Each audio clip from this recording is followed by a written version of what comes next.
Adam, welcome to this interview, and very nice that you could take the time after a tiresome afternoon already to have this short interview with you. After this session today, you've been hearing a lot about the, let's call it, multiple crises that we encounter here in our country, and you came forward with a set of recommendations that might us help doing a step forward. How do you think that this approach can really help us? Well, every situation is particular, and really the main recommendation is assess the situation and decide what to do next. So I don't think I had recommendations, but I did express the view that such situations can be dealt with, but they require an approach which is maybe unfamiliar and uncomfortable, and in particular different from the idea that we all need to agree on everything before we can move forward. So I guess the model I was offering, I'm not sure it's a recommendation, was to say that probably won't work, and instead what's required is to accept the disagreement and find ways to take the next step forward anyway. If you look at the current, let's call it the governmental side of the issues that we're facing in our country, you see a national government that is almost in panic because they need to come up with standards set up by the European Union. They push their problem down to the provinces, and these provinces say, okay, we're not the operating body, that has to be done by the municipalities.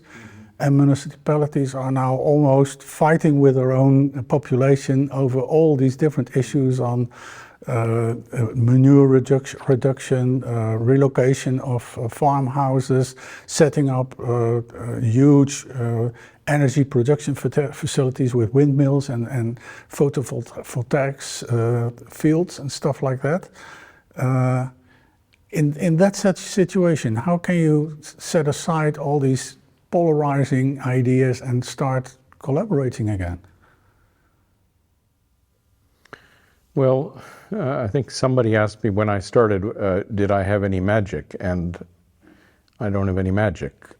So if you're trying to change things, if you're trying to make transitions, real transitions, whether it's in energy or agriculture or economics, you won't get unanimity on what to do. So the question is not how. I don't think the helpful question is how can we get everybody to agree. But I guess the question is how can we move forward in spite of the disagreement, and some people or many people may be unhappy with the result, but how to find a democratic and pragmatic way to deal with these very complex trade-offs. There's no straight line in these matters.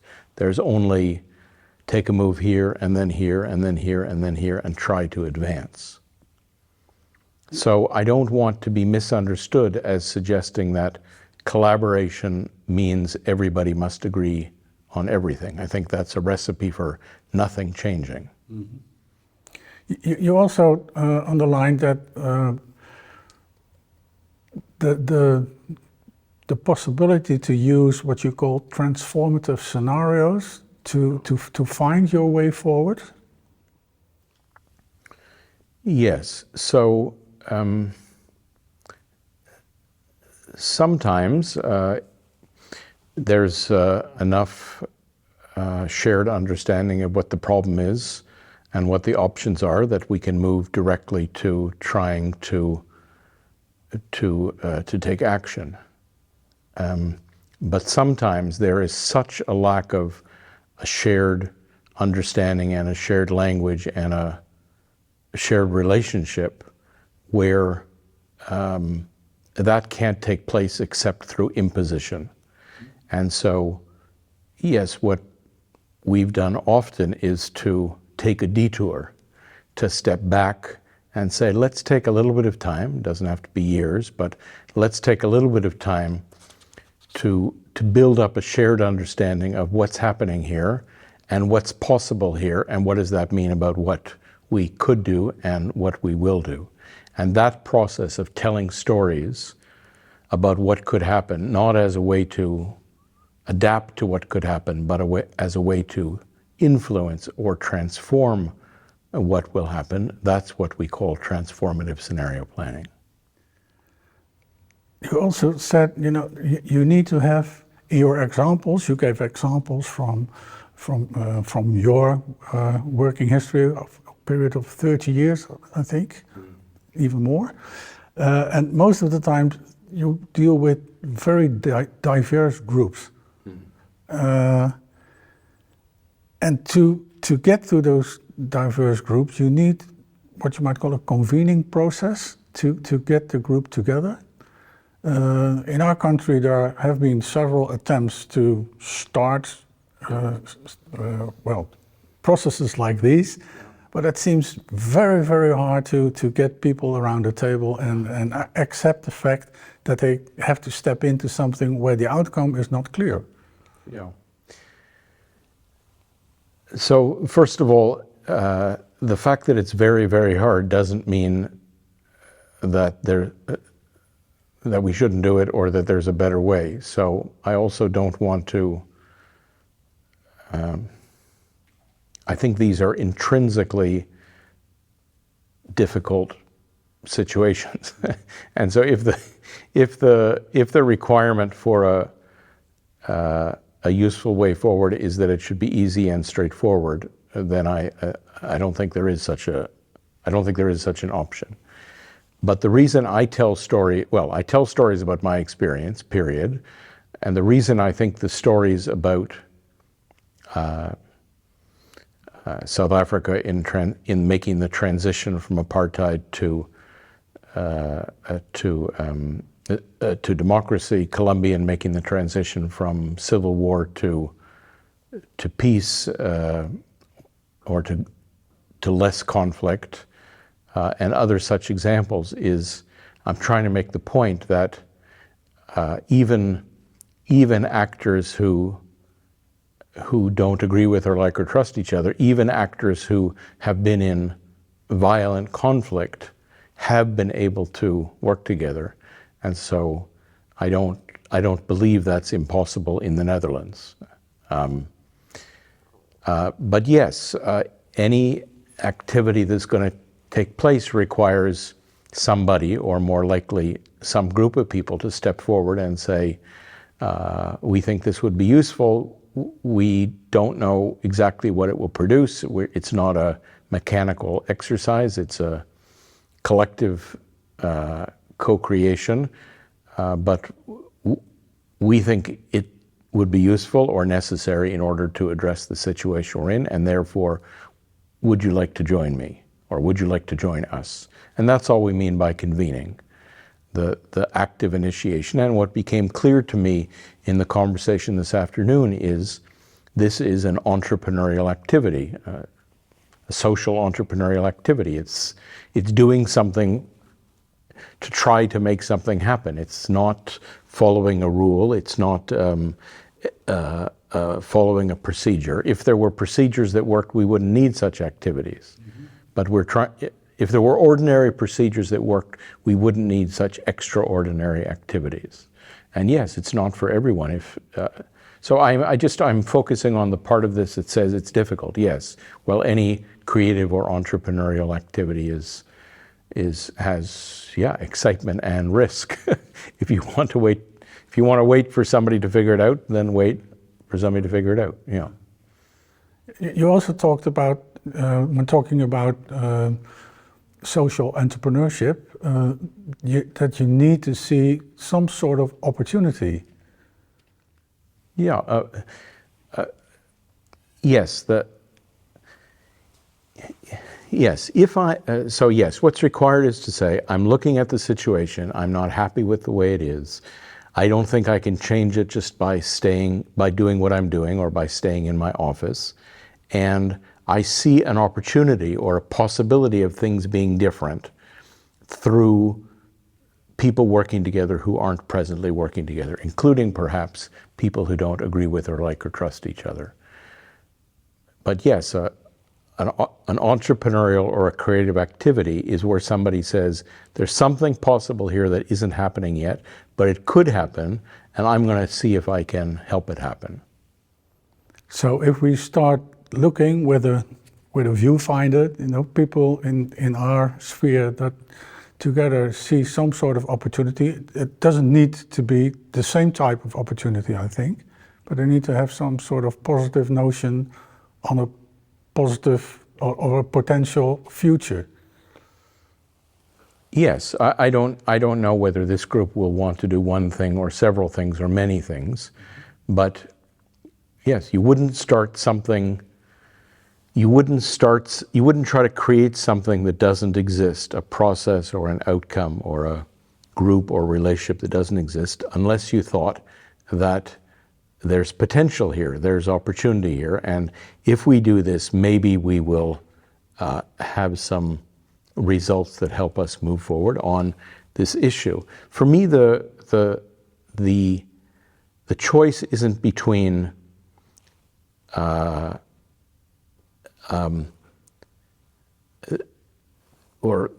maybe a better way to say it is, we can either keep doing what we're doing. If we think it will work, then keep doing what we're doing. But if we doubt it will work, or fear it won't work, or know it won't work, then let's try something else. It may work, it may not. But that's the entrepreneurial act.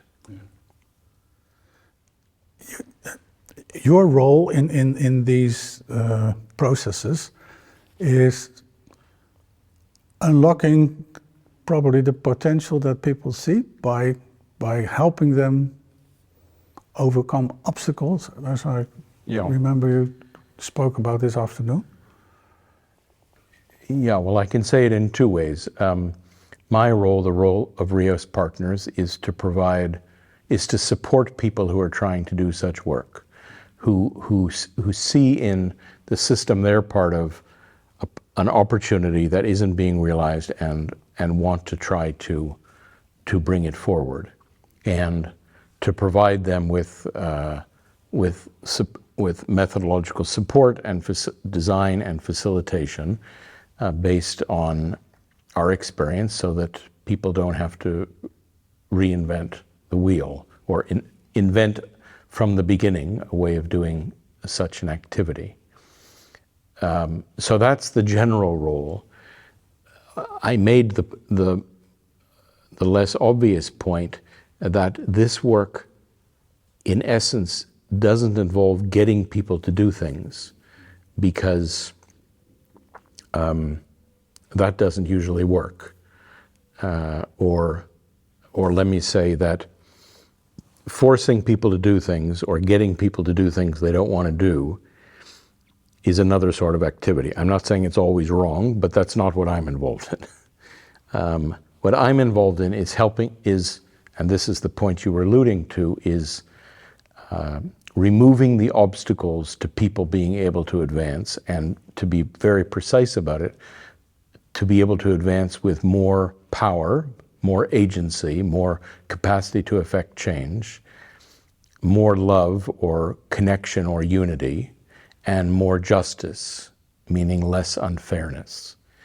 And I think in reflecting on today, I think there was something I underemphasized that I was critiqued about before we started this interview, and I thought it was a very fair critique, that power is central to this activity.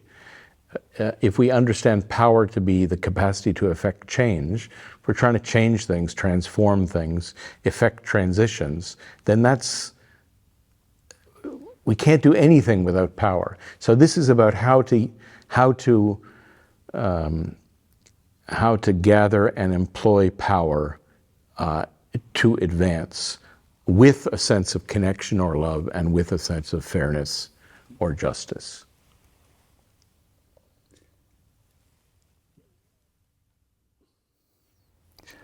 The whole idea that a facilitator, looking on the how-to question, that a facilitator is there to remove obstacles instead of giving guidance to the group into a certain direction, what's normally understood by facilitation. Can you elaborate on that a little? Well, I'm not contrasting removing obstacles to giving guidance, but I am contrasting removing obstacles to pushing people. So the most commonly used phrase in facilitation, the question I'm asked at the bar by fellow facilitators is, how do you get people to do this? How do you get people to come together? How do you get people to agree? And I have asked those questions myself, and I've come to believe that they're fundamentally misguided. That's why facilitation is sometimes called facipulation, just a fancy way of manipulating people. And what I'm suggesting is that the specific task of designing and facilitating is organizing things to remove the obstacles to people exercising or being able to do what they want to do, and I'm characterizing that, at least one way of characterizing that is to exercise power and love and justice. One of the issues that also came forward this afternoon is that if you set up a group working on what you call radical collaboration, this means that you do not need to agree on the outcome, or you do not need to agree on the problem. But at the end of the day, in our system at least, there is always an authority that needs, at the end of the pipeline, take a decision. Yeah. And is it possible to combine those things? Yes, well, let me say a few things. First of all, I'm using the term radical collaboration where the word radical means getting to the root. So radical collaboration means working together across deep differences in a way that enables us to advance, and very specifically to work with more power, more love, and more justice.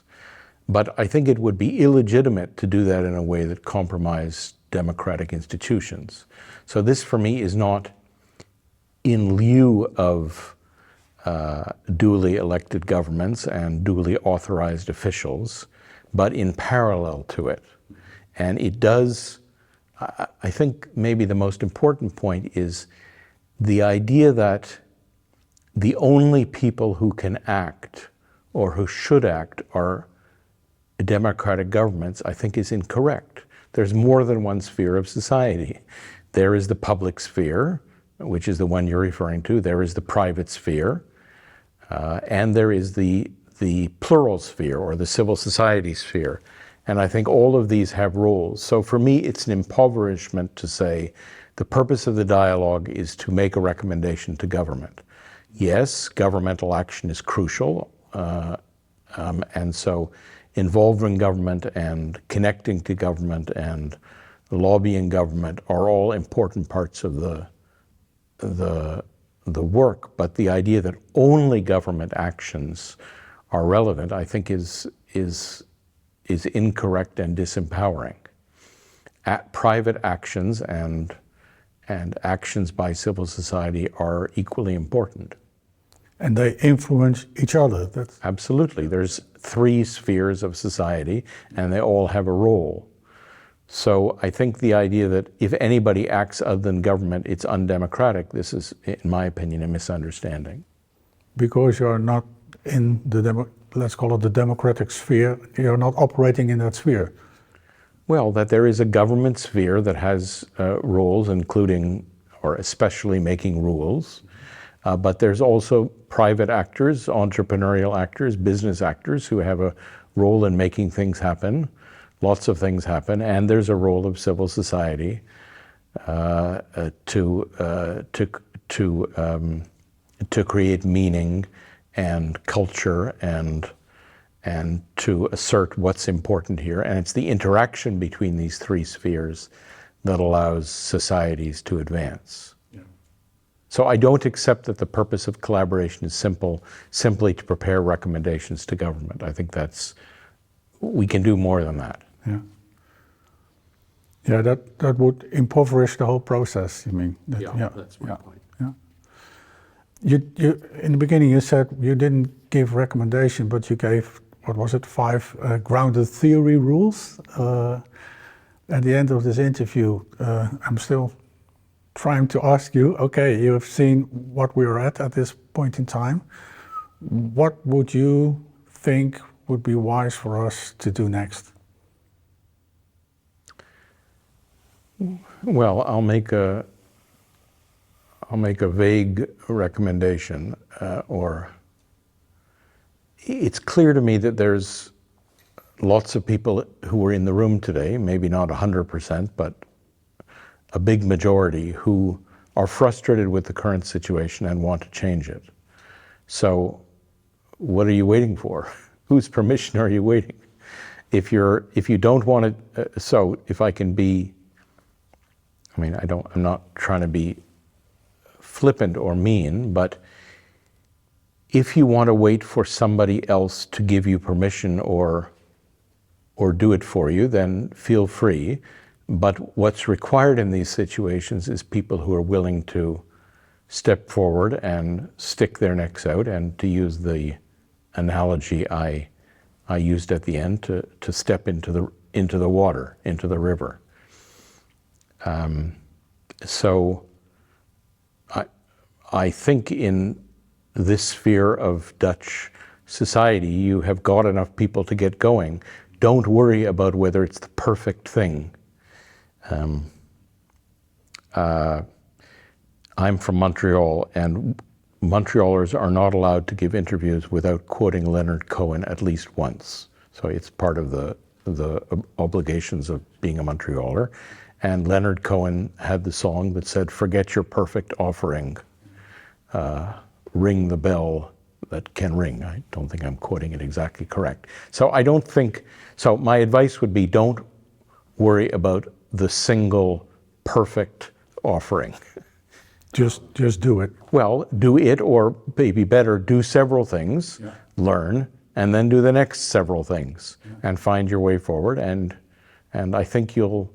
I expect that you will be successful. Adam, can I thank you for this interview and for this afternoon, and for the insights that you brought to this group, and for all of them. Yeah, thank you. Thank you Dank u very wel. much.